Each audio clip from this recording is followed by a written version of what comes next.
Single dad driver saved a cop after a fatal crash. But what she did next changed his life forever. The snow fell sideways in shards, slicing through the beams of the headlights like splinters of bone. Claire Mathis's fingers gripped the wheel knuckles pale against the leather. Her cruiser barreled down the icy two-lane road just south of Sandpoint, Idaho, chasing the taillights of a black SUV weaving dangerously ahead. Her pulse thundered louder than the radio chatter filling the cabin. Unit 12, be advised, suspect vehicle matches Bolo from Boise PD. Possible ties to narcotics trafficking. Occupant may be armed, repeat armed and dangerous. Her breath came shallow, fogging the windshield from the inside. She flicked the wipers again, useless against the blizzard that blurred the world white. "Do not engage unless fired upon," came the voice of her Lieutenant Bennett. Stern, cold, calculated. Backups 6 minutes out. 6 minutes. An eternity when death could come in seconds. The SUV suddenly swerved, narrowly missing an oncoming minivan. Claire cursed and jerked the wheel. Her cruiser slid, fishtailing. She wrestled with the steering, caught the road again, tires screaming against the ice. "Come on," she whispered. "Don't make me do this."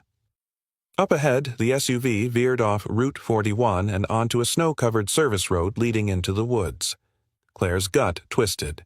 No streetlights, no exits, no dash cams in this area. No second chances. She followed. The trees closed in like spectators holding their breath. Pines loomed heavy with snow.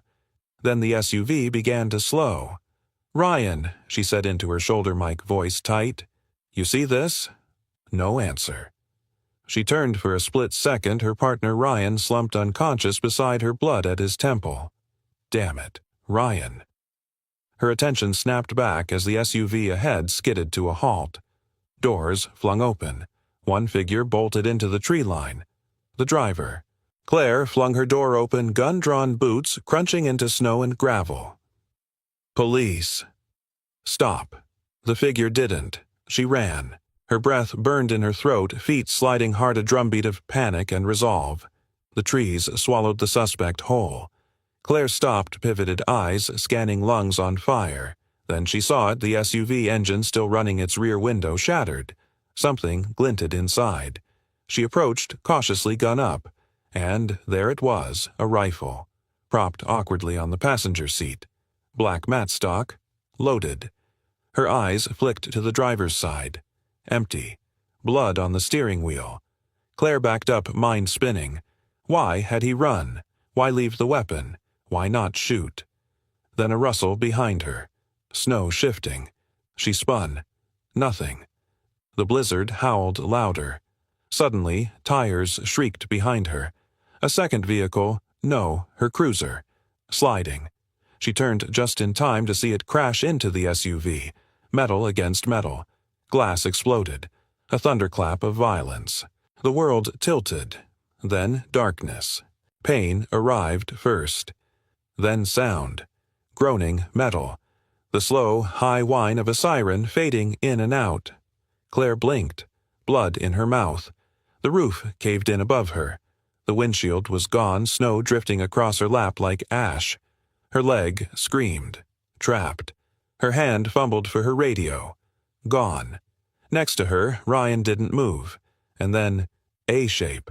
Outside the wreckage, a man. Tall. Moving through the snow with purpose. She tried to lift her gun. It wasn't there. The man came closer. His coat flapped like wings in the storm. He knelt beside the wreck. "Hey," he said, voice low but firm. "Don't move. You're bleeding bad." Claire blinked at him. "Who? No time. You're going into shock." He reached through the window, carefully cutting her seatbelt with a knife. "I got you." She gritted her teeth as he pulled her free, dragging her out into the storm. Her vision swam. The cold was everywhere now, inside her bones. "Stay with me. Listen to my voice." He tore open a trauma kit, hands working fast. Military, precise. He tied off a tourniquet around her thigh. "Name's Jack," he said. "I'm not a doctor, just someone who's seen worse." You're gonna be okay." Claire tried to focus on his face, but the snow distorted everything. Her body trembled violently, and then, through the blur, she caught it over Jack's shoulder reflected in the shattered window of the cruiser. The suspect. The man she'd shot at. He stood in the distance just past the tree line, unarmed, not pointing anything, just watching. Her breath hitched, her heart sank. Had he even had a weapon when she fired? Had she pulled the trigger too fast? A mistake? A reflex? No, she forced her eyes shut, but the image stayed burned behind her eyelids. The man, the empty hands, the look that wasn't rage. It was shock, as if he couldn't believe she'd fired either. Jack's voice broke through. "Don't sleep, you hear me in and out, like that." His hand gripped hers tight, grounding her. Claire coughed, winced, and whispered, "Ryan." Jack glanced back toward the wreck. "I'll get him," he said, but the weight in his voice told her what she didn't want to hear. Another breath. Snow filled her mouth. She was slipping. But Jack's voice pulled her back. "Tonight is not your ending. Don't let it be." Then darkness again, but this time warmer somehow. The world came back in fragments first, the rhythmic beep of a monitor, then the sterile scent of antiseptic, and finally the heavy weight of reality pressing against Claire's chest. Hospital light burned white above her, and for a second she hoped she was still dreaming. But dreams didn't ache this deep, and they didn't come with the sound of her own heartbeat being measured by a machine.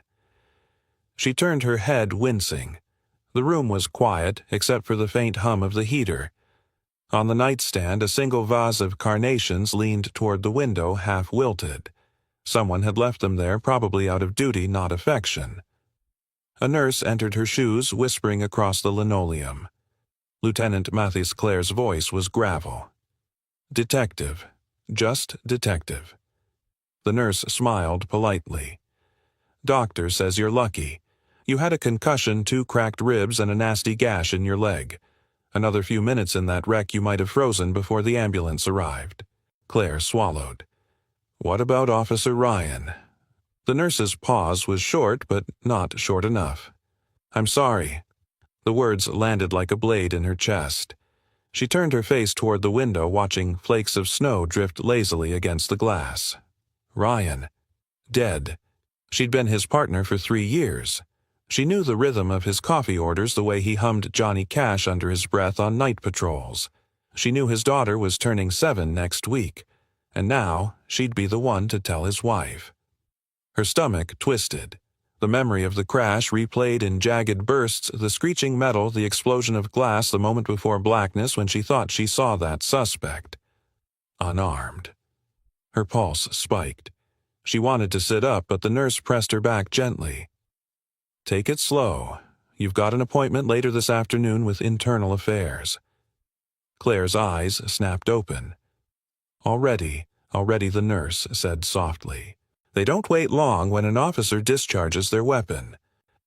By noon, Claire sat in a wheelchair, pale and stiff, rolling into a windowless conference room inside the precinct.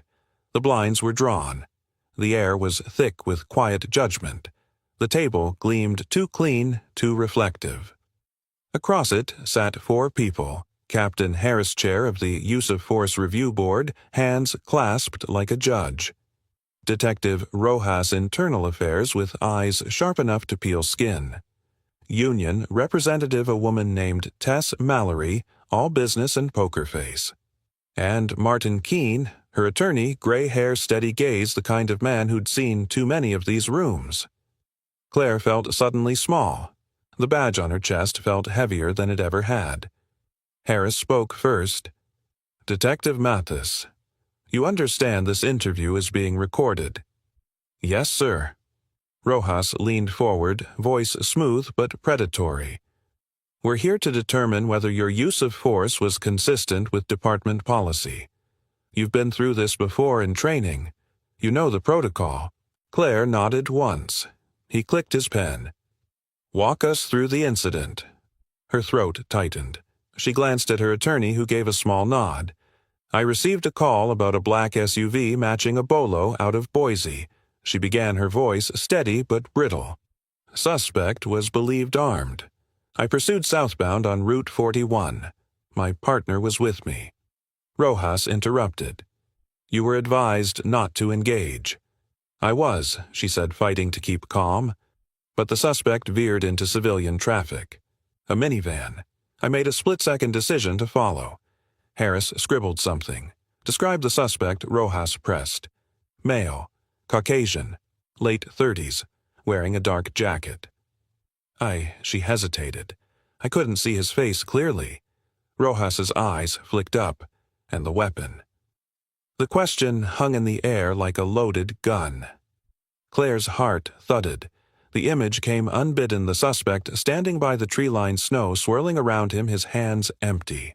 Her fingers trembled under the table. Her lawyer's hand brushed her wrist, a silent reminder. Only answer what you know. I believed he was armed, she said finally. The dispatch warned us. There was a rifle in the vehicle afterward. Rojas didn't blink. But at the moment, you fired. Did you see a weapon in his hand? Claire's stomach turned. The room felt smaller. Her lips parted, but no sound came. Keene cleared his throat. My client has already submitted a preliminary report. She'll cooperate fully once the medical review confirms she's fit for a comprehensive debrief. Rojas smiled thinly. We're not asking for speculation, counselor. We're asking what she saw. Claire stared at the tabletop.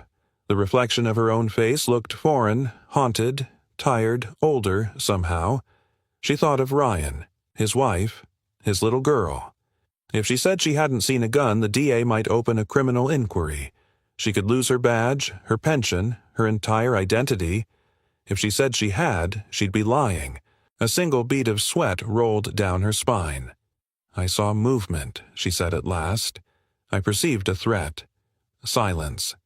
Then Harris nodded slowly, jotting a note. Keene's jaw tightened but said nothing. Rojas leaned back, satisfied for now. After an hour, the interview adjourned. Claire stepped into the hallway, her legs shaky. Tess Mallory, the union rep, caught her elbow gently. You did fine, Tess murmured. You said what you needed to say.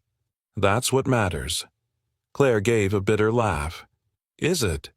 Tess lowered her voice. Listen, Claire. IA's not your friend. The review board's not your friend. Their job is to make sure the department doesn't take the hit. Yours is to survive this.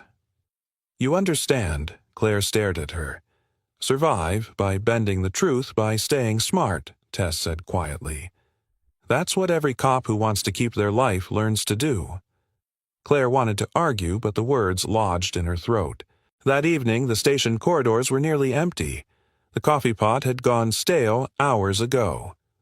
She stopped by her locker, her reflection catching in the dented metal. Pinned inside was a photo of her and Ryan at last year's barbecue, laughing over spilled ketchup. Her hands trembled as she touched it. For a long moment she just stood there, the hum of fluorescent lights filling the silence. She thought of Rojas's voice. Did you see a weapon in his hand? The truth clawed at her ribs. Maybe she hadn't. Maybe she'd fired because her fear outran her judgment. Because she couldn't bear to lose another officer. Because her instincts, sharpened by years of chaos, made her act before logic could catch up. She slammed the locker shut. Later in the dark of her small apartment, she sat on the couch with the lights off. Her leg throbbed under the bandage. The only sound was the wind outside carrying flakes against the window like whispers. She stared at her service weapon on the table. It gleamed faintly in the moonlight, polished, perfect, indifferent. She picked it up, turning it over in her hand. This was the thing she trusted more than anyone. And now she couldn't even trust herself. Her phone buzzed. A text from the precinct IA to review supplemental footage tomorrow. DA will determine next steps. She set the phone down, heart heavy. Her eyes drifted to the corner of the room, her badge lying on the counter still flecked with snow from that night. The snow that covered everything. the snow that hid truth and guilt and fear beneath the same white silence. And for the first time in years, Claire Mathis, Detective Officer Protector, felt something she hadn't allowed herself to feel since she joined the force. Doubt. The smell of antiseptic still clung to Claire's jacket like bad memory. It had been 3 days since the hearing. 3 days since she walked out of that fluorescent-lit conference room with her badge intact but her conscience in pieces. She'd stayed silent. She'd followed the rules. And now, every time she closed her eyes, she saw that man's empty hands and Ryan's lifeless body. That morning, Sandpoint's sky was a blank canvas of cloud, the kind that threatened snow but never delivered. Claire limped into the outpatient physical therapy clinic with a dull ache pulsing in her thigh. The crash had torn muscle, and the doctor said she'd need 6 weeks before returning to full duty. She wasn't sure she'd ever feel full again. Inside the clinic, the hum of treadmills and low conversation filled the air. Nurses in pale blue scrubs guided elderly patients through careful movements. It felt oddly calming, a place where recovery was measured in inches, not interviews. And then she saw him. Jack Rowan. He stood by a small girl who was perched on a blue exercise mat, clutching a purple inhaler and trying to catch her breath between giggles. Her long auburn hair was tied back in a messy braid, and despite the wheezing, she looked up at Jack like he was the sun. "Slow it down, kiddo," he said gently, crouching beside her. "Remember what we practiced. Breathe in. Hold. Breathe out. Like blowing out candles. One at a time." She mimicked him, cheeks puffed, then burst out laughing again. Jack rolled his eyes but smiled, and for a moment Claire forgot why her heart was heavy. She watched from a distance as he helped the girl Emma she guessed stand, holding her gently under the arms. He was cautious with her but not patronizing. There was a deep tenderness in the way he adjusted her scarf, a rhythm of care that didn't come from obligation. It came from love. "Lieutenant," a voice called out behind her. She flinched. "No longer Lieutenant," she corrected reflexively. "Just Claire." The receptionist pointed toward a nearby room. "Your therapist will be with you in 5. Claire nodded and took a seat, but her eyes kept drifting back to Jack. A few minutes later he turned, and their gazes met. He paused, then walked over. "You look better, vertical," Jack said, standing beside her chair. Claire gave a dry smile. "You make a habit of pulling bleeding women out of car wrecks." He shrugged. "Just the lucky ones." A quiet beat passed. Neither of them seemed eager to fill it. "I never got to thank you," she said finally. "You were half conscious. You said plenty. Mostly curse words." Claire laughed, and for the first time in days it felt real. She glanced over at Emma. "Your daughter?" He nodded. "Emma. 8, going on 30. She's sweet. She's strong," he corrected. "Had asthma since she was 2. Her mom passed 3 years ago. Accident." Claire's smile faded. "I'm sorry." Jack nodded once, accepting the sentiment like someone who'd had to do it too many times. "You're in PT?" he asked. "Yeah, leg's still a mess. Doctor says I need time. IA says they'll wait." "Do they?" Claire hesitated. "No, they won't wait. They'll just move on without you." Jack's jaw tensed, and something flickered behind his eyes, an old wound opening. "I know how that goes," he said. "You military?"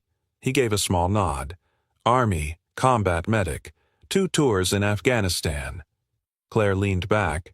"Explains the battlefield triage in a blizzard." He didn't smile. "That night, I recognize something in your eyes. I've seen it before. When someone pulls the trigger but can't tell if it was out of fear or necessity." She met his gaze. "I didn't say anything about firing. You didn't have to." That afternoon, Jack stood in front of his bathroom mirror, running a razor over his jaw, eyes bloodshot from too many sleepless nights. His reflection stared back with a kind of quiet judgment he'd grown used to. The same eyes that once scanned bomb-blasted roads in Helmand Province now scanned his own soul, searching for answers he'd buried deep. He opened the medicine cabinet. Inside, beside the aspirin and allergy meds, was a small wooden box. He pulled it out, hesitated, then opened it. dog tags, a purple heart, a faded letter yellowing at the corners. He unfolded it slowly. The handwriting was formal, typed. It was the official summary from the Department of Defense about the incident. He could recite it from memory. On the morning of July 14th, Staff Sergeant Jack Rowan gave testimony regarding Sergeant Mason Kavanaugh's unauthorized use of force during a civilian engagement. As a result of Rowan's statement, Kavanaugh was court-martialed and discharged. Casualties: 1. Civilian, fatality; 2. Injuries. Rowan's testimony deemed credible and consistent with rules of engagement. He'd done the right thing. Everyone said so. But it hadn't mattered. The unit had closed ranks. Kavanaugh's friends cut him out. Jack became the rat, the man who'd snitched on his own. He hadn't seen most of them since. Some sent him death threats. One left a dead dog on his porch, all for telling the truth. He folded the letter again, slid it back into the box, and closed it. Emma was calling from the other room. "Dad, I found my snow boots." Jack closed the mirror cabinet, stared at himself one last second. "Don't screw this up," he whispered. That evening, Claire sat on her couch, ice wrapped tight around her thigh, a heating pad at her back. She scrolled through her phone, paused on a message she'd ignored 3 times already. IA request, supplemental interview. Officer involved shooting. Wednesday, 9:00 a.m. She set the phone down. Her mind raced. She thought of Jack's words when someone pulls the trigger but can't tell if it was out of fear or necessity. She'd lived by rules her entire career: policy, procedure, the chain of command. But now that chain felt like it was around her neck. Something inside her had cracked. And Jack? He was a stranger, yes, but he saw it. He saw her. Maybe that was what terrified her most, that he wasn't afraid to name the thing she wouldn't. Doubt. And somewhere inside that doubt, the seed of truth. Claire hadn't meant to cry. Not in front of anyone. Certainly not in front of Jack Rowan. But sometimes the body betrays what the mind tries to hide, and grief has a way of slipping through the cracks when no one's looking. It was late afternoon and the clinic was almost empty. She sat on a bench outside, leg wrapped in compression tape jacket pulled tight against the wind. The sun was sinking behind the trees, casting long shadows across the snow-covered parking lot. Jack had noticed her sitting there and didn't say anything at first. Just approached quietly, a thermos in one hand. "You look cold," he said. "Figured you might not have had lunch." Claire blinked. He handed her the thermos warm cider, spiced, still steaming. She took it, hesitated, then whispered, "Thanks."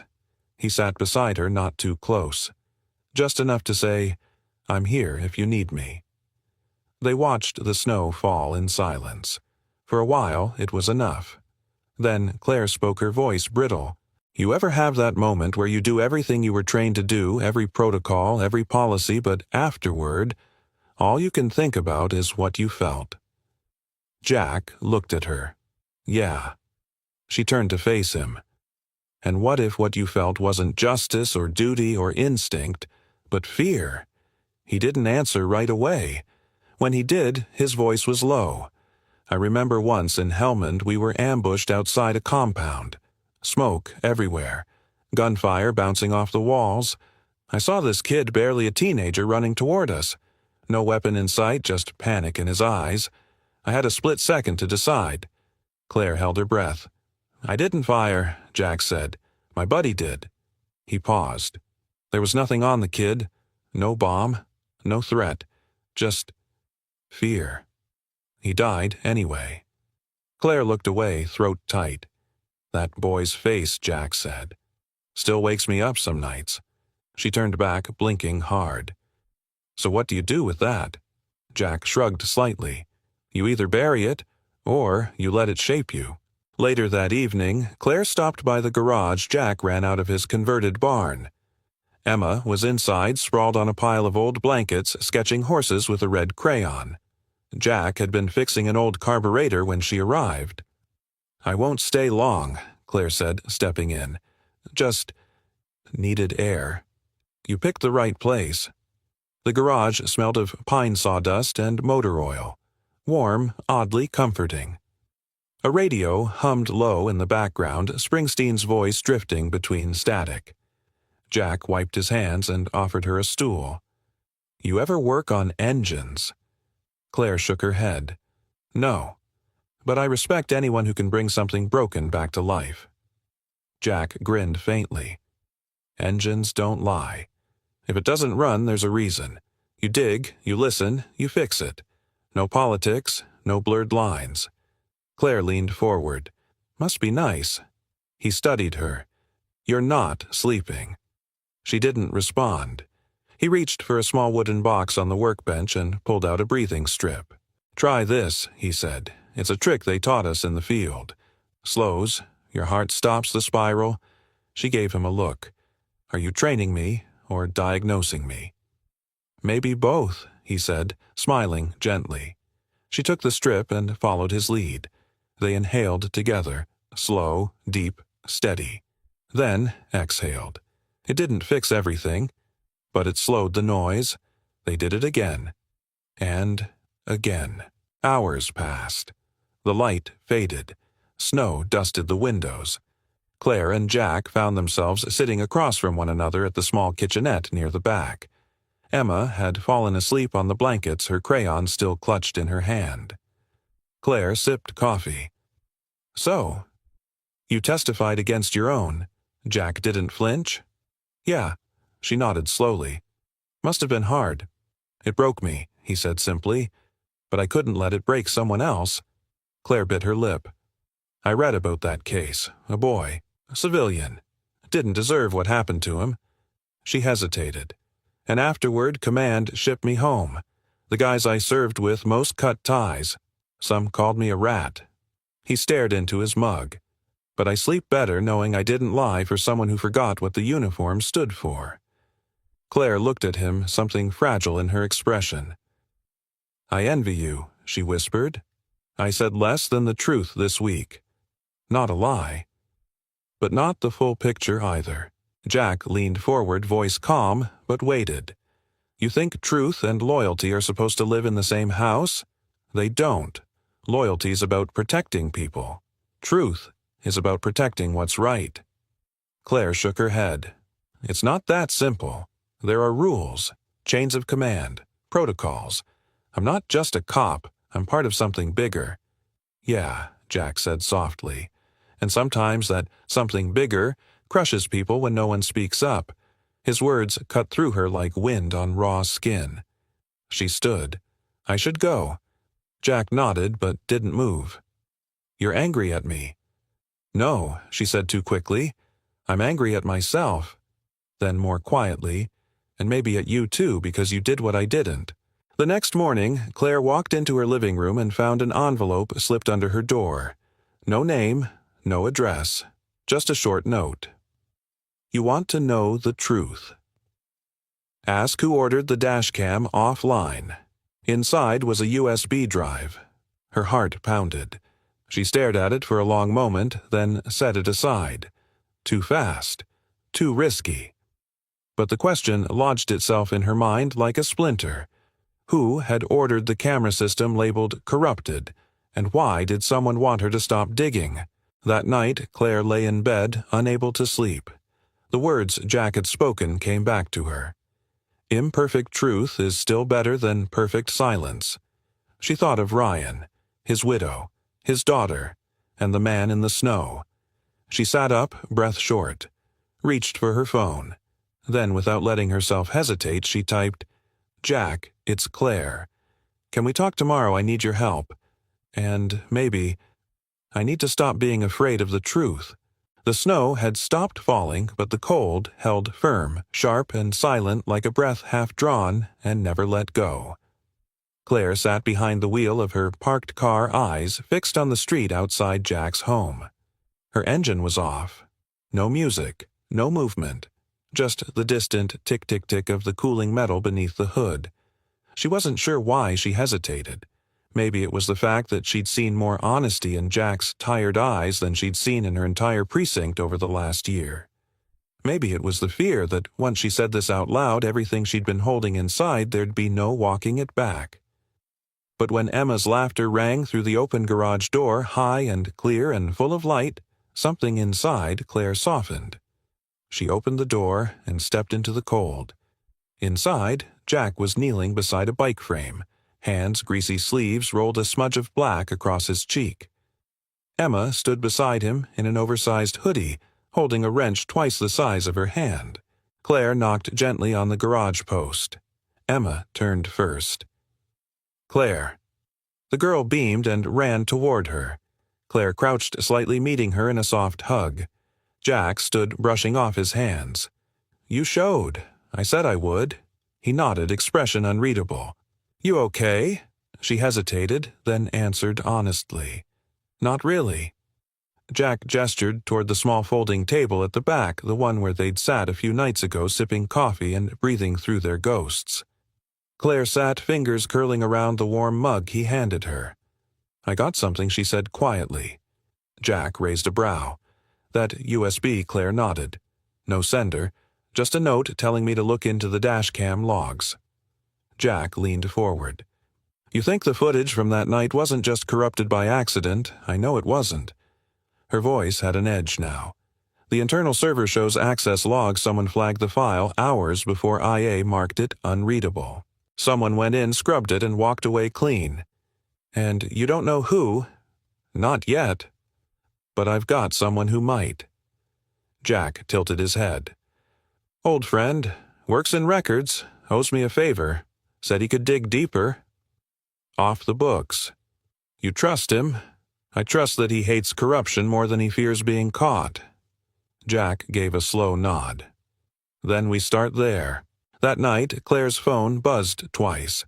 The message came with a photo, grainy dark shot from a distance. It was her house. The text below read, "If you want the DA to leave you alone, don't dig further." She didn't move, didn't breathe, just stared at the screen as the air around her grew still. Moments later, another ping. "Jack. You okay?" She didn't answer. She was already grabbing her coat. Jack opened the door before she knocked. One look at her face and his jaw set. "What happened?" She handed him the phone. He read. His expression darkened. "Who else knows you have the drive?" "No one," she exhaled sharply.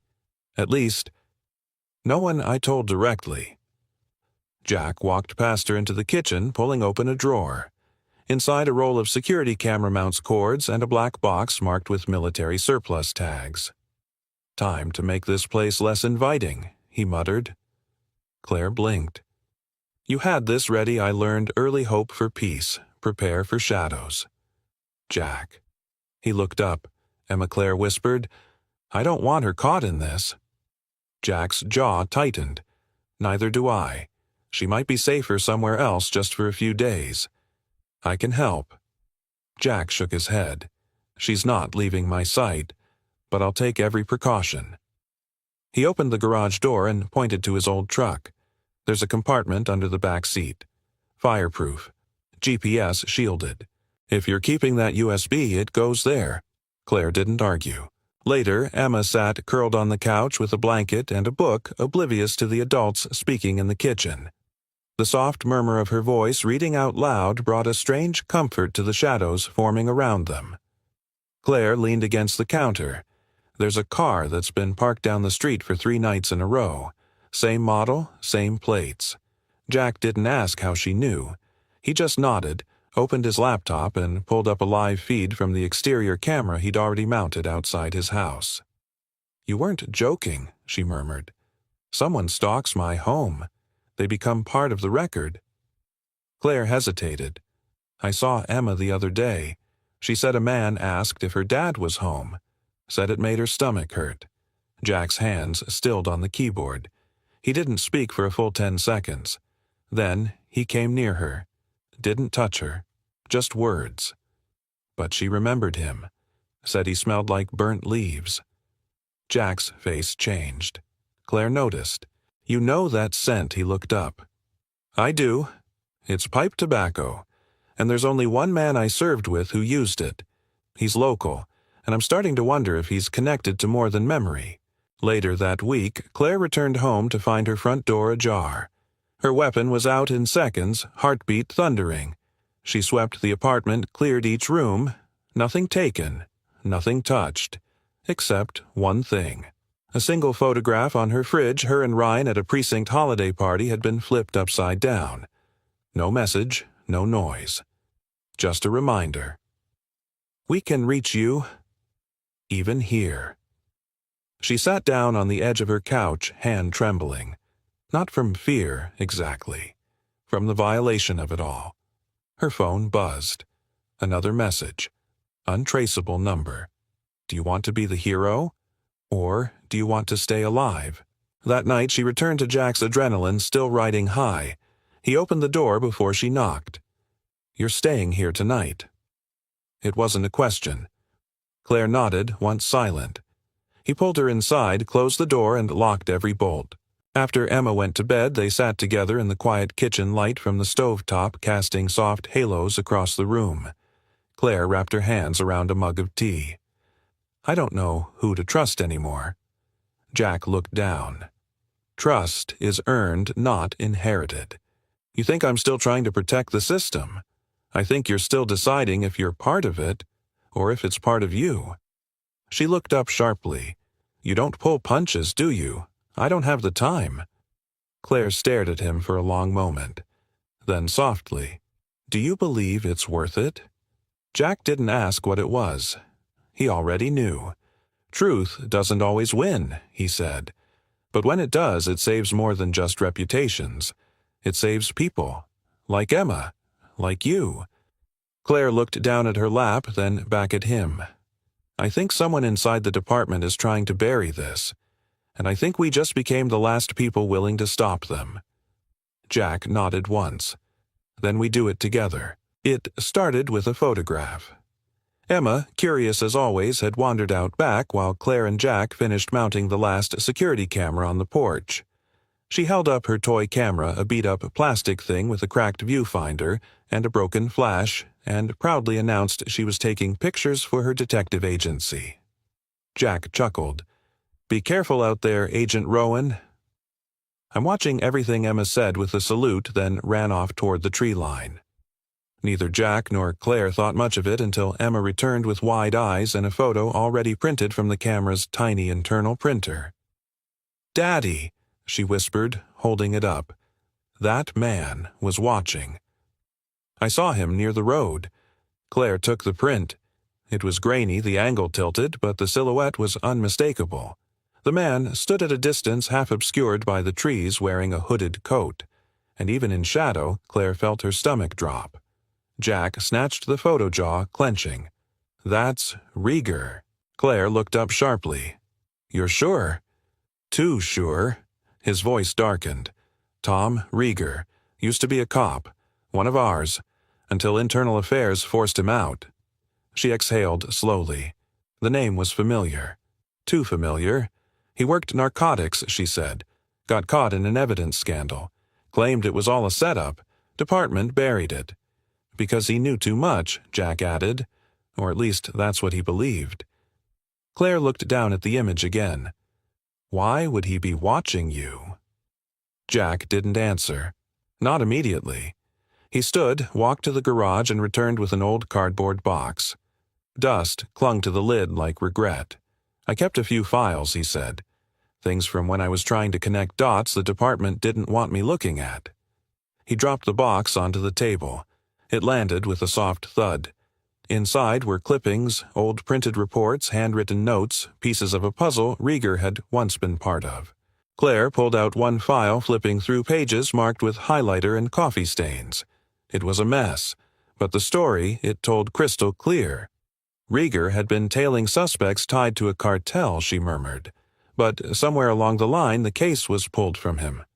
Officially, because of misconduct, but Jack pointed to a document. Unofficially, because he got too close to someone higher up, someone feeding info to the wrong side. Claire blinked. Bennett. Jack nodded grimly.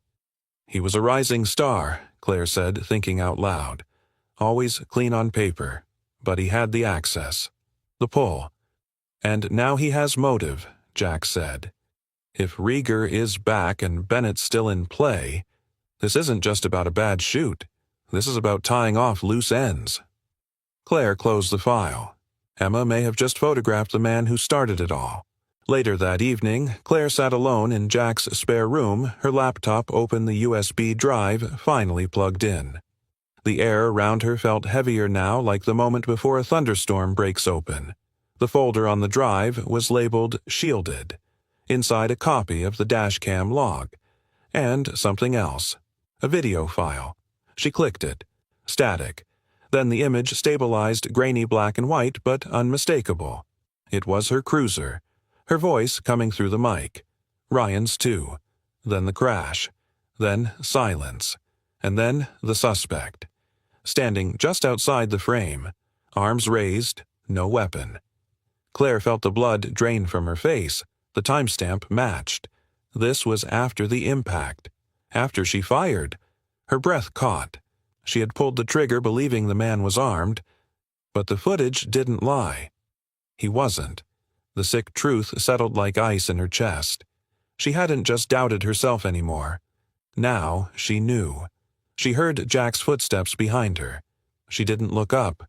"You watched it," he said. Not a question. Claire nodded, eyes still on the screen. "You were wrong," he said softly. Tears welled in her eyes but didn't fall. "I was wrong," she whispered. Jack sat beside her. "You weren't reckless. You were scared. But that doesn't mean there aren't consequences." "I killed a man," Claire said. "He wasn't even pointing a gun. I took a shot based on a maybe." Jack paused. "You acted on years of conditioning. On the fear that not pulling the trigger would mean you wouldn't come home. That's the system's failure, not yours alone." Claire looked at him. "But I didn't tell the whole truth. At IA, I let them believe he was armed." Jack nodded slowly. "Then the question now is, what are you going to do with the truth you have now?" The next morning, Claire arranged to meet someone she never thought she'd call again, Lieutenant Bennett. They met in a quiet diner on the edge of town, far from the eyes and ears of the precinct. Bennett looked tired, paler than usual. His hands shook slightly as he stirred his coffee. Claire slid a manila envelope across the table. "Recognize that man." He glanced at the photo. His face stiffened. "That's Rieger," he muttered. "Didn't think he was still around." "He is," Claire said. "He's been watching me. And Jack. And my guess, he never left the game. Just went underground." Bennett said nothing. Claire leaned in. "He's the one who set up the drug run that night. The one I intercepted. The one where I killed a man who didn't have a gun." Bennett's eyes narrowed. "What do you want from me?" "The truth," Claire said. "Not the official report. Not the story you were told to push. I want the real version." Bennett looked around the diner, then exhaled. "Rieger saved my life once. Years ago. I owed him. I still owe him." Claire's voice lowered. "And how far does that debt go?" He didn't answer. But his silence was loud. "Did you help him wipe the dash cam?" she asked. Bennett looked up. His eyes were wet. "My kid's been in and out of hospitals. We're drowning in bills.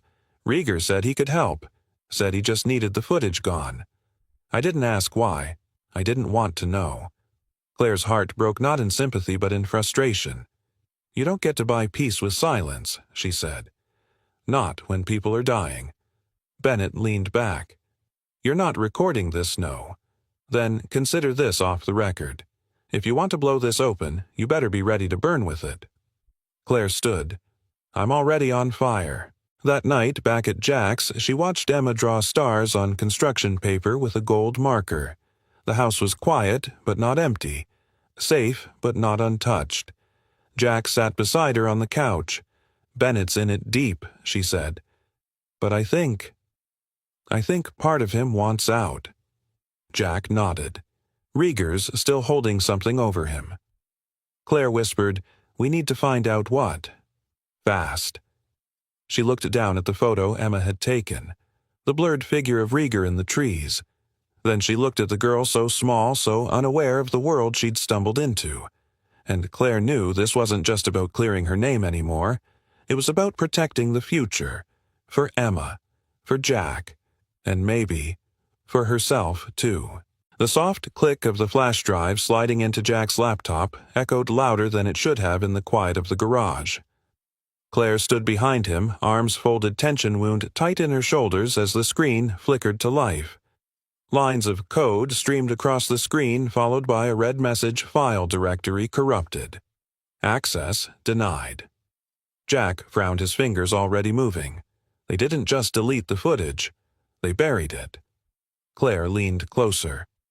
Can you get it back? Jack didn't look up. Maybe. Depends how deep they went. And how stupid they were. He opened a second window running software Claire didn't recognize, a mix of military-grade forensic tools and open-source patches cobbled together with the kind of precision only someone who'd lived through war and tech blackouts would know how to use. "Do I want to ask where you got this?" she asked. Jack smirked. "No, but let's just say there are still a few people out there who owe me favors. One of them used to clean up drone footage for the Army's legal office. If anyone can bring a ghost file back to life, it's him." Claire nodded slowly. "You trust him. I trust that he hates silence more than he fears exposure." Jack clicked again. "This'll take hours. Maybe all night." Claire looked over at the small couch by the garage wall. "Then we wait." The hours passed quietly. The wind picked up outside, howling through the seams of the barn like a warning. Jack sat in front of the screen, eyes unblinking.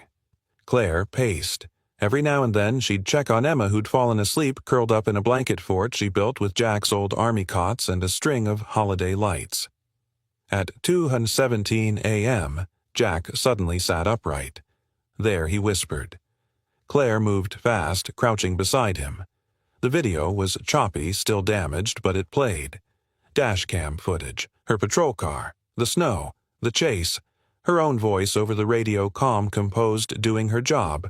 Then the swerve, the flash of headlights, Ryan's warning shout, then the impact. Metal crunched, the frame shook, and then the man, standing by the passenger side door of the SUV, hands clearly raised. No weapon. Claire's breath caught.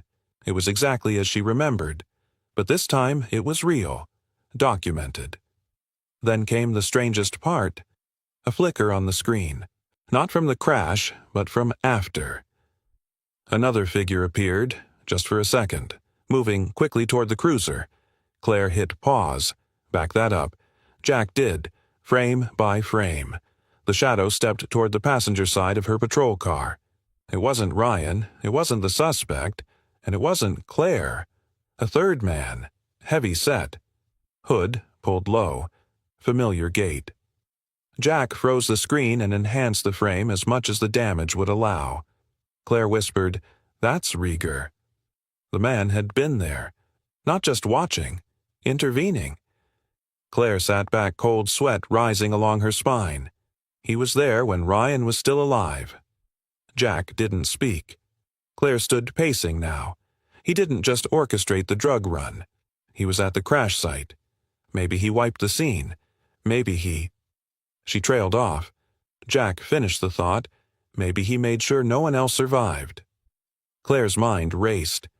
"We have to bring this to IA. To the DA. This changes everything." Jack shook his head slowly. "Not yet." She turned, stunned. "What?" He looked up at her, calm but resolute. "You go to IA now, they'll bury it. Or they'll flip it against you, say you tampered, say it's stolen evidence. It wasn't recovered through chain of custody. They'll say it's inadmissible." Claire gritted her teeth. "So, we sit on it." "No. We build around it." He pulled a pad of paper toward him. "This file is the thread.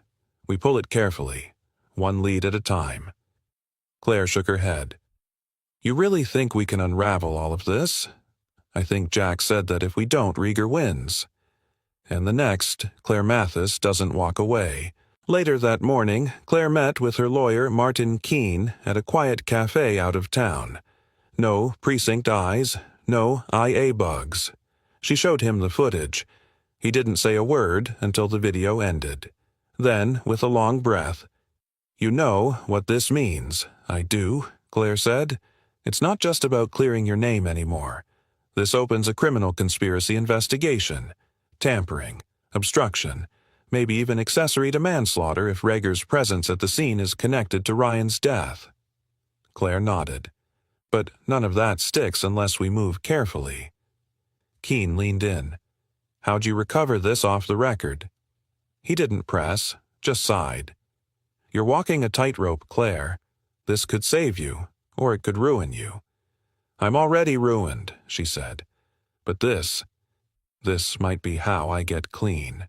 Back at Jack's, Emma was outside playing with her toy camera again, bundled tight against the cold. Claire stood beside Jack at the edge of the porch watching her twirl in the snow. "Funny, isn't it?" she said softly. "What is?" She saw him first. Caught him, not with a badge or a gun, just by paying attention. Jack smiled faintly. Sometimes that's all justice really is, paying attention when others look away. Claire looked over at him. "I need your help with something else. Name it. I want to trace the internal log that marked the dashcam file as corrupted. I need to know who did it, not just that it was done." Jack nodded. "I'll call Marcus. He used to work back-end systems for the city. If anyone can ghost trace a deletion, it's him." Claire exhaled. "Good. Because I'm not stopping." Jack looked at her. And for the first time since they met, he didn't see the weight she was carrying. He saw the strength beneath it. That night, she returned to her apartment alone for the first time in days, and she wasn't there 5 minutes before she knew something was off. The door was locked. The lights were exactly as she left them, but her boots by the door had been moved. Slightly. Just enough. She stepped inside, carefully weapon drawn. Room by room. Nothing touched, nothing stolen, until she reached her bedroom. There on her pillow was a Polaroid photo. Emma, on the porch, laughing, taken from behind a tree. Claire's stomach dropped. On the back of the photo, written in shaky red marker, "You're looking too closely." She didn't call Jack. She just drove. Snow on the roads, her tires slipping. She parked and ran to the door, not bothering to knock. Jack opened it with a look that said he already knew. She handed him the photo. He stared at it, then went still. "She's not safe here," Claire whispered. Jack nodded. "We'll go. Tonight. Where a place Rieger doesn't know exists. Off-grid. Belong to a friend. He won't find us." Claire looked up at him, heart thudding. "We bring the footage. We bring everything." Jack nodded once, and in the silence that followed, one truth echoed louder than any threat: they weren't just witnesses anymore. They were targets. The old service road wound through the woods like a scar, barely lit, barely plowed, the kind of place no one stumbled into by accident. Jack's truck rumbled slowly, headlights carving twin beams through the snow-laced pines. Claire sat in the passenger seat, her eyes on the rearview mirror, watching for shadows. In the back, Emma slept tucked under 2 fleece blankets, the rise and fall of her small chest, the only thing anchoring Claire's spinning thoughts. They were headed to a cabin Jack hadn't seen in years, a safe house once owned by an army buddy who'd long since disappeared from public view. No address, no phone lines, just a potbelly stove, a backup generator, and a wood-burning silence no one could hack. It was exactly what they needed. Exactly what Claire hated. Too quiet. Too far. Too much time to think. By morning, the stove had turned the single-room cabin into a pocket of warmth, humming with the scent of firewood and instant coffee. Claire stepped outside into the snow-drenched silence boots, crunching the frost-hardened ground. Her breath fogged the air. In the distance, birds called from the tree line, their song sharp and strange in the cold. Jack joined her a few minutes later, a steaming mug in each hand. "No signal," he said, handing her one. "Good," she replied, then paused. "And bad." He raised a brow. "I got used to noise, distraction. Makes it easier not to hear yourself think." Jack took a sip. And now I'm thinking too clearly. She stared ahead into the white blur of pines. I'm not just in this because of a bad shot anymore, she said. I'm in this because the system I spent my life protecting doesn't want to protect me back. Jack nodded. You said you wanted to stop being afraid of the truth. Claire glanced over. What if I'm still afraid? But I'm tired of pretending I'm not. Jack didn't answer. He didn't need to. That afternoon, Claire made the call. Using a secure satellite line Jack rigged from the back of the truck, she contacted Lieutenant Bennett. No recording, no GPS tag. Just static and breath and a long pause when he picked up. You shouldn't be calling me, Bennett said.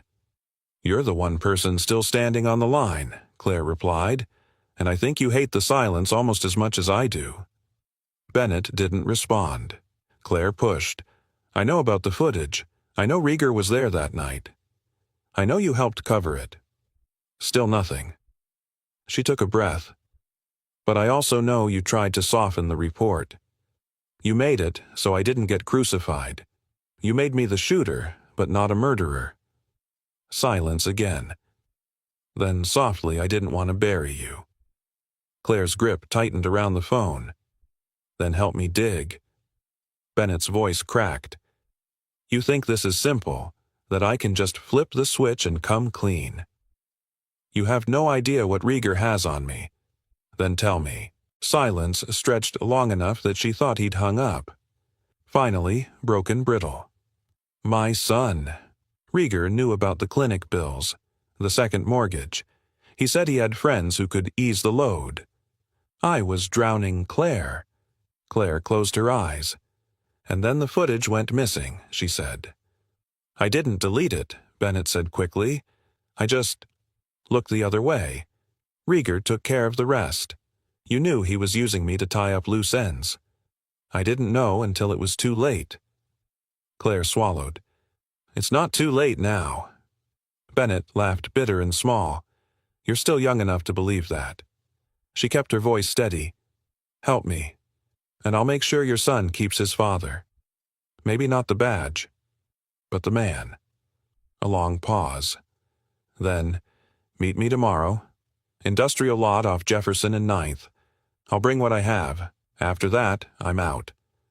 The line went dead. Claire lowered the phone. Jack stepped out of the cabin watching her. Well, he's ready to talk. Jack studied her. And you believe him? Claire nodded. I think he wants a way out, even if he's too ashamed to say it out loud. That night, Claire stood by the cabin window watching Emma sleep beside the stove, her breath-steady cheeks flushed with heat. Jack joined her, wrapping a blanket around her shoulders. Do you ever wonder if we're just moving in circles? She asked. Jack raised a brow. Like we think we're breaking the pattern, she continued, but really, we're just dancing inside it. He looked at Emma, then back at Claire. No, he said, because we're not doing this just for us. Claire looked up. We're not trying to erase the past, Jack said. We're trying to make sure it doesn't bleed into the future. She nodded slowly. I keep thinking about Ryan. What he'd say if he saw where this all ended up. Jack didn't answer for a moment. Then he'd probably say the same thing I'm about to say. Claire tilted her head, which is, don't wait for the right time to do the right thing. Just do it, and deal with the rest later. The next day, Claire drove alone.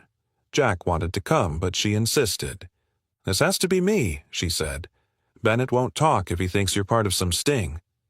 She met Bennett at the lot, a rusted shell of a scrapyard long since abandoned, tucked behind rows of silent warehouses.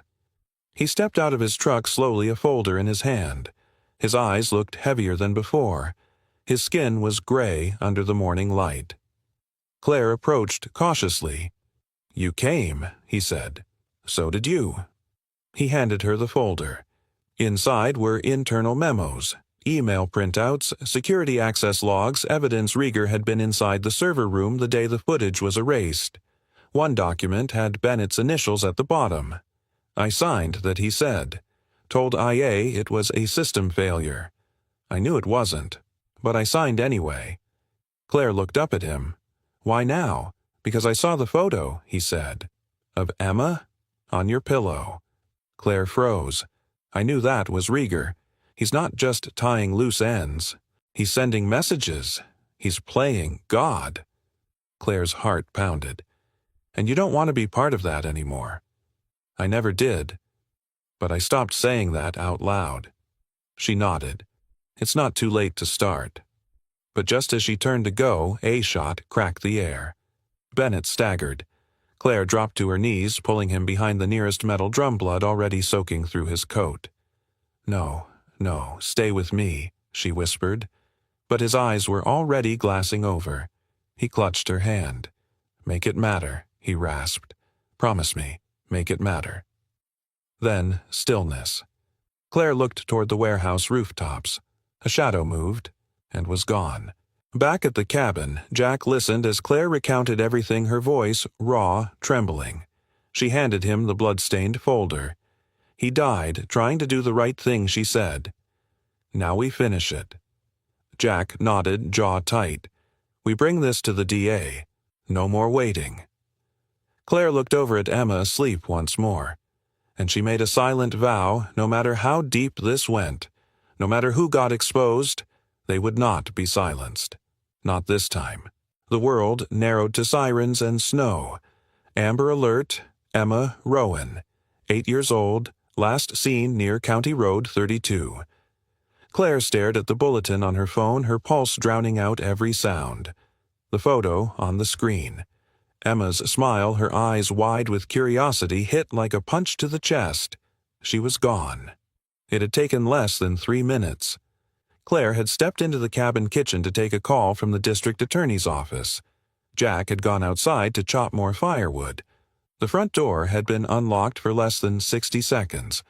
And Emma was gone. Now, every second felt like glass breaking. Jack's face was stone as he stood on the porch, hands-clenched eyes sweeping the tree line like a soldier in a kill zone. But Claire saw the panic rising in him beneath the surface. It was tidal. "They knew where we were," he said, a voice low and hollow. "This place wasn't as off-grid as I thought." Claire tapped the GPS tracker app she'd installed 2 nights ago. It was Jack's idea. A failsafe. Just in case. The blinking dot appeared. Moving. Eastbound. Fast.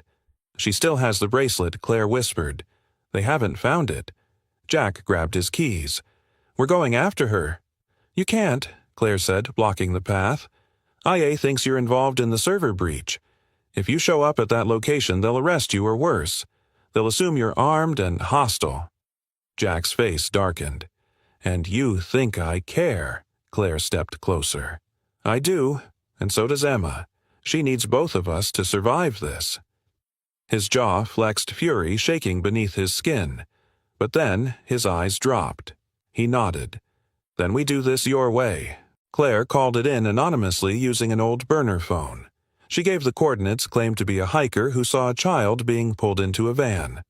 Within minutes, dispatch confirmed law enforcement was en route. Then she turned to Jack. "We follow. Quietly. Close enough to intervene, but far enough to stay invisible." Jack was already loading the truck. The old military instincts in him were surfacing now. He wasn't panicked. He was surgical. But Claire saw something else in his eyes. A flicker of something she hadn't seen since the crash. Guilt, and she understood why. The drive was silent but charged like a live wire stretched across miles of frozen highway.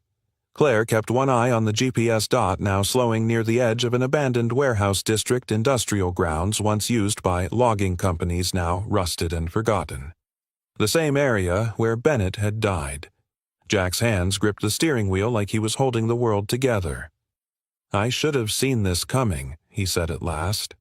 "Rieger doesn't go after systems. He goes after the people who believe in them." Claire looked at him. "You testified once, Jack, and they made you pay for telling the truth." "I lived," he said, "but I stopped trusting the idea that truth wins. I stopped trying." Claire's voice was soft. "Until now." He met her eyes. "Because of you. Because of her." They parked 3 blocks away in a blind spot behind a snow-covered loading dock. Claire tucked her badge into her coat. Her weapon was holstered but ready. Jack checked the small sidearm he kept for emergencies. They moved together, slipping through alleys and shattered fences until the warehouse came into view, massive, looming its windows blacked out and broken. Inside, dim light flickered behind one steel door. Claire lifted her hand, paused, listened. A child's cry. Faint, but real. Emma. They didn't wait. Jack kicked the door open with a grunt and they swept in fast. Claire saw the man first. Tom Rieger. Older now, scarred. A man who wore his bitterness like armor. He was standing near a chair where Emma sat duct-taped and trembling, her cheeks stained with tears. Rieger spun toward them, pistol raised. "Don't," Claire barked, gun leveled. "Don't make her watch you die." For a moment, no one moved. Then Rieger laughed. Low, broken. "You think you're the good guys," he said. "You don't even know how deep this goes." "I know enough," Claire replied. "Bennett died because of you." Rieger's eyes flared. "Bennett was a coward. He sold me out years ago to keep his pension, just like the rest of them." Jack stepped forward. "You're the one who burned it all down. You betrayed every oath you ever took." Rieger turned his gaze to him. "You, the medic who played hero in the courtroom. You think the world got better because you opened your mouth." He motioned toward Emma with his gun. "That girl's in this mess because of you. You started talking again." Claire felt Jack stiffen beside her. "I let your partner die," Rieger said softly. "And I'd do it again." That was it. Jack fired first. The bullet struck Rieger in the shoulder, spinning him. His weapon clattered to the floor. Claire rushed forward, tackled him before he could recover, pinned him down. Emma sobbed as Jack cut the tape around her wrists and scooped her into his arms. "It's okay," he whispered over and over, voice shaking. "I've got you. I've got you."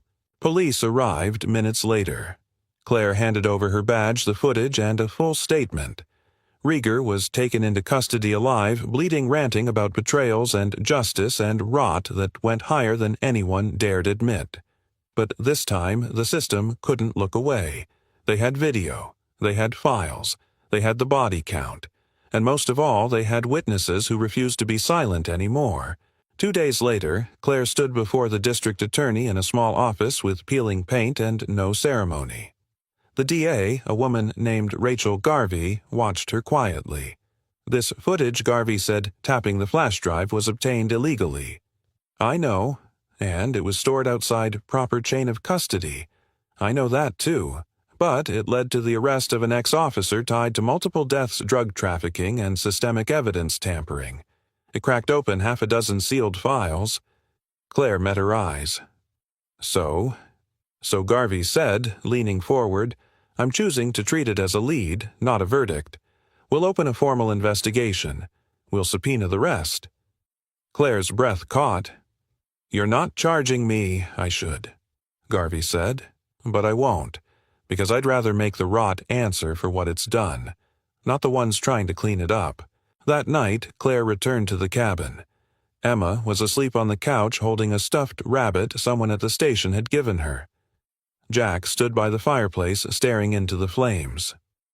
"You didn't kill him," Claire said quietly. Jack didn't look at her. "I almost did. But you didn't." He turned. His face was tired, hollowed. "I wanted to end him," Jack admitted. "But when I saw her face, what it would do to her, I couldn't pull the trigger." Claire stepped closer. "That's what makes you different," she said. "You stopped the cycle." He looked down at the flames again. "I hope it's enough." She touched his hand. "It will be." Outside, the snow began to fall again. Soft, clean, like the beginning of something new. The courtroom wasn't large. No grand marble columns, no sweeping arches or polished mahogany. Just soft yellow lights buzzing faintly overhead and walls the color of old paper. It smelled like dust and quiet. But for Claire, it might as well have been a battlefield. The witness chair sat under a single overhead bulb, casting a pool of light that felt surgical. Precise. Inescapable. It was time. She adjusted the collar of her blazer heart, steady but not still. Behind her, Jack sat quietly beside Emma, whose legs swung slightly from the too-big bench her little hand clutched around her stuffed rabbit. Claire didn't look back again. She couldn't afford to. Not now. The clerk called her name. She stood, walked forward, and sat beneath the light. The assistant district attorney, a woman named Lena Ortiz, rose from her table. Her presence was calm but sharp, like a blade that had been sheathed for too long. Detective Claire Matisse, she began, "Thank you for appearing today. Let the record show this testimony is part of the use of force review and the grand jury inquiry into officer-involved conduct on the night of January 4th, as well as potential evidence suppression and departmental misconduct." Claire nodded once. Understood. Ortiz stepped closer. "Let's begin at the point of contact, the pursuit." Claire took a breath. Her voice came steady. "I was following a black SUV tied to an active narcotics investigation. Dispatch confirmed the suspect was potentially armed and dangerous. And during this pursuit—" What changed? Claire's fingers curled slightly on the wooden arms of the chair. The vehicle veered. There was an almost collision with a civilian minivan. I lost visual for a moment, then regained it on a service road. "Did the suspect fire at you at any point?" Numbered Ortiz leaned forward. "Did you see a weapon?" Claire paused. The silence in the room stretched just long enough for truth to take root. "No," she said. "I didn't. I assumed. I reacted. And after the crash, I exited the vehicle. I approached the SUV. I made a decision in the chaos." Her voice dipped. "And it was the wrong one." Ortiz's tone softened, but only slightly. "And the dashcam footage," Claire straightened. "It was recovered outside the chain of custody, but it clearly shows the suspect unarmed. Furthermore, it shows a second figure, Tom Rieger, approaching the scene, suggesting manipulation of evidence and involvement in subsequent cover-up efforts." The room shifted, jaws tensed, pencils scratched. Ortiz nodded. "And who erased that footage, I can't say definitively. But I have documentation that Lieutenant Bennett was pressured to sign off on a corruption notice, logged after hours. Evidence suggests Rieger used personal leverage to orchestrate the deletion." "And what did you do with that information?" Claire exhaled. "I broke protocol. I pursued the truth outside the system that was supposed to protect it." Ortiz studied her for a long moment. And why Claire looked toward the light, then beyond it, imagining the countless faces who might one day hear this officer's victims, survivors, doubters. Because silence didn't save anyone. Not Ryan, not Bennett, not me. And it sure as hell wouldn't save Emma. After Ortiz stepped back, the room waited. Seconds passed.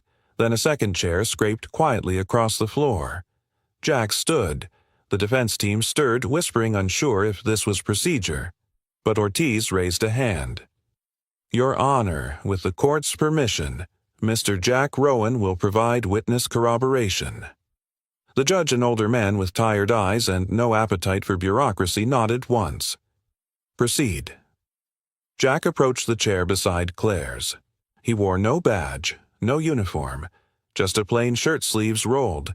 A scar visible along his forearm, a story unspoken. "State your name for the record," Ortiz said. "Jack Rowan," he replied. "Occupation?" "I'm a mechanic, former Army medic." Ortiz folded her hands.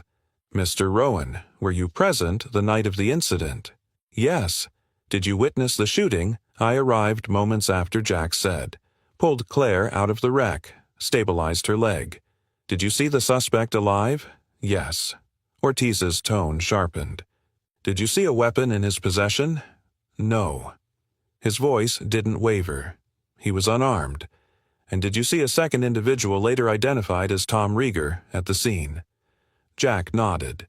"Yes. He wasn't there to help." "What did you do next?"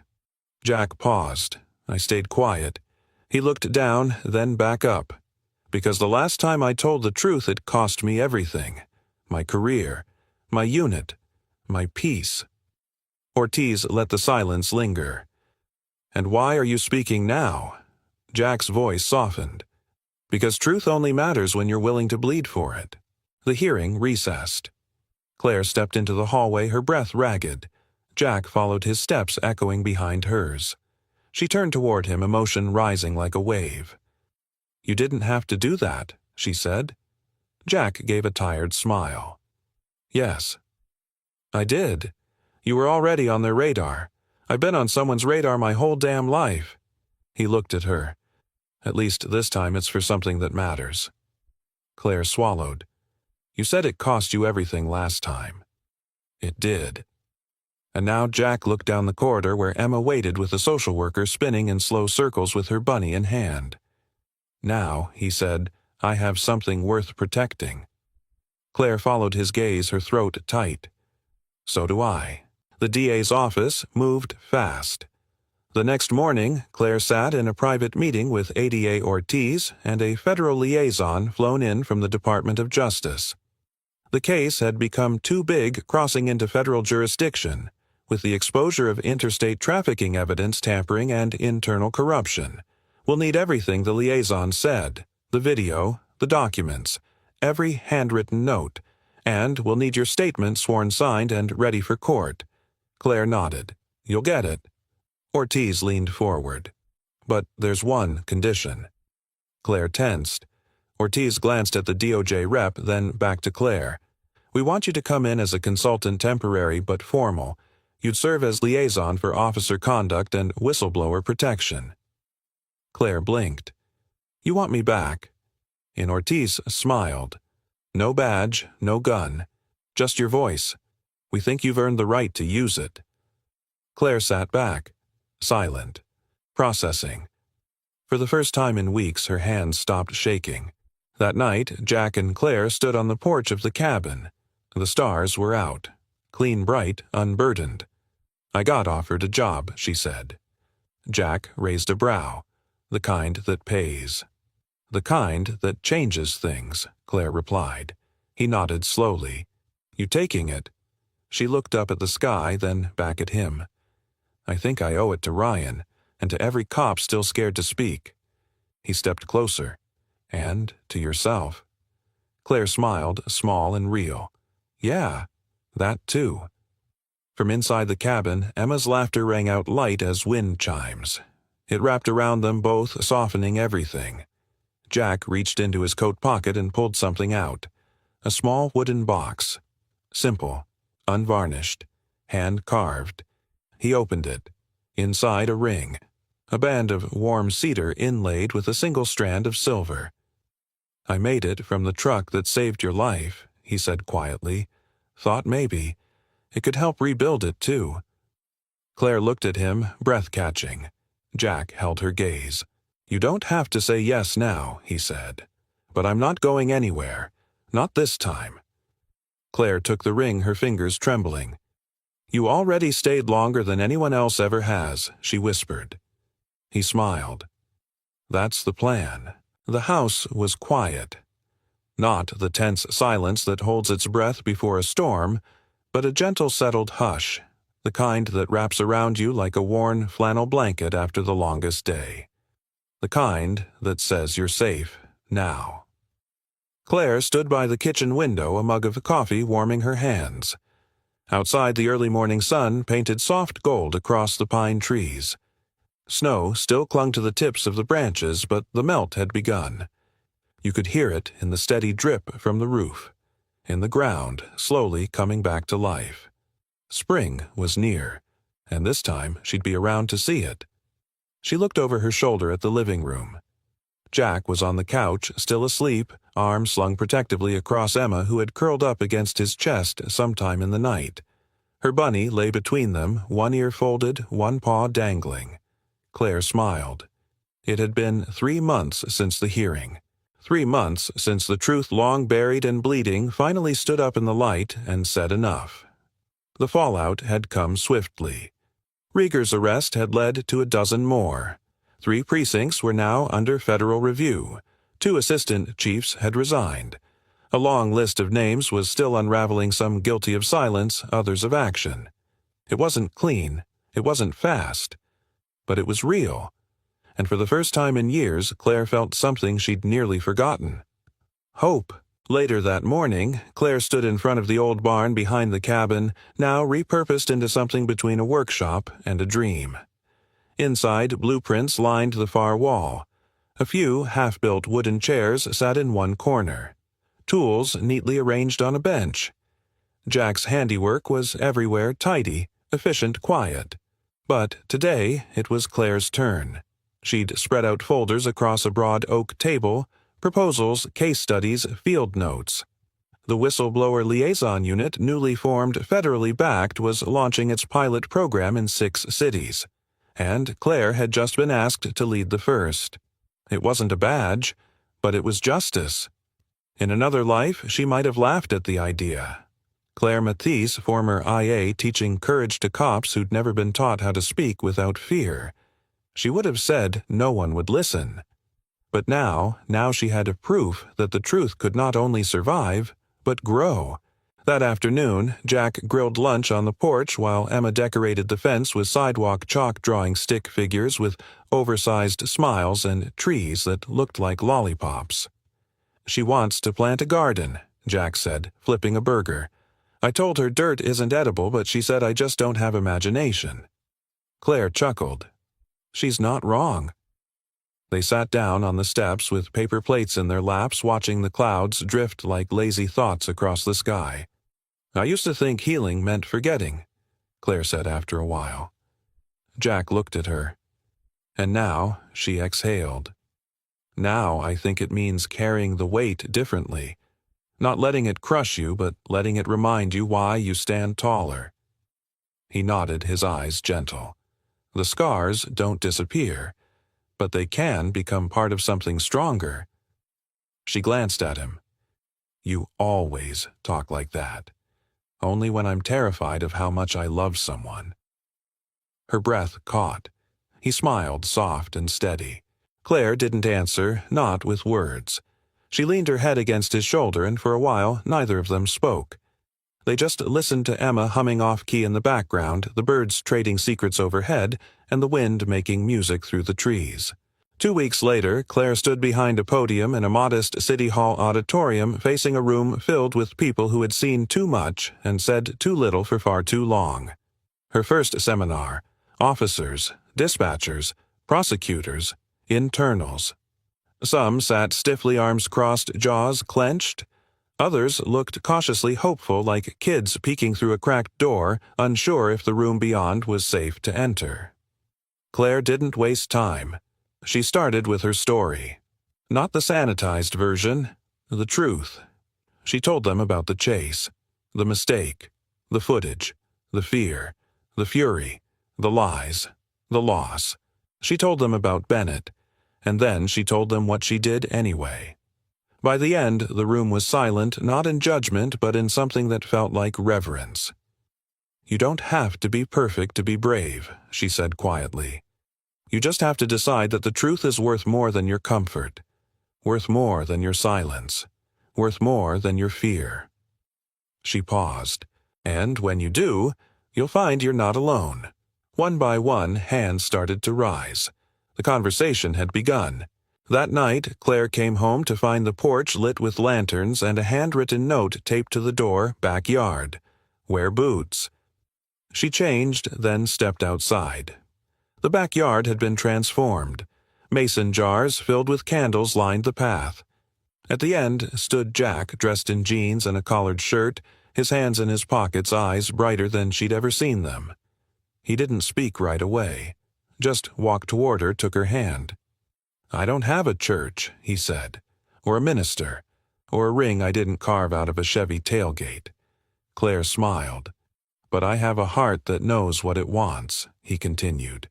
"I have a little girl who calls you her safe place, and I have a second chance I never thought I'd get." He dropped to one knee, not dramatic, not rehearsed, just steady. "So I'm asking," he said.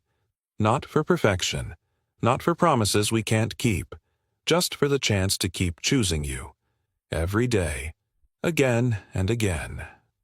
Claire stared down at him, heart full. Then she knelt too and whispered yes. They married under the trees the next weekend.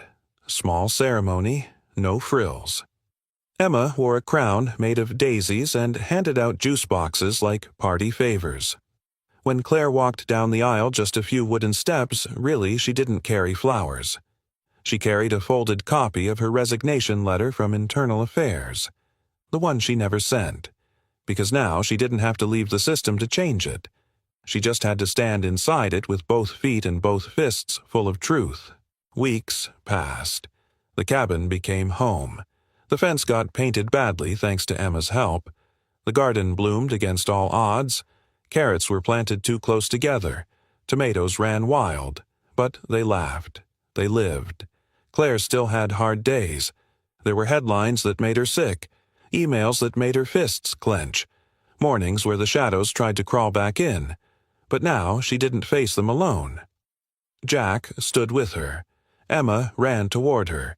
And inside herself, Claire had finally built something unshakable. One night, as the stars blinked open and the trees hummed their lullaby, Claire sat with Jack on the porch swing wrapped in an old quilt.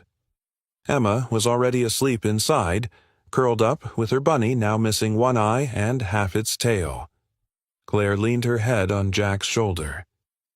"Do you ever think," she murmured, "we're allowed to have peace?" After everything, Jack took a breath slow and deep. "I think," he said, "peace isn't what you get when it's all over. I think peace is what you build one small choice at a time." He kissed her forehead. "And I think you're the bravest damn builder I've ever met." Claire smiled, not because everything was perfect, but because everything was honest. And for the first time in a very long time, that was enough. Sometimes healing doesn't come like a thunderclap. It arrives in small choices, spoken truths, quiet courage, and the people who show up when everyone else walks away. Claire's journey wasn't about being perfect.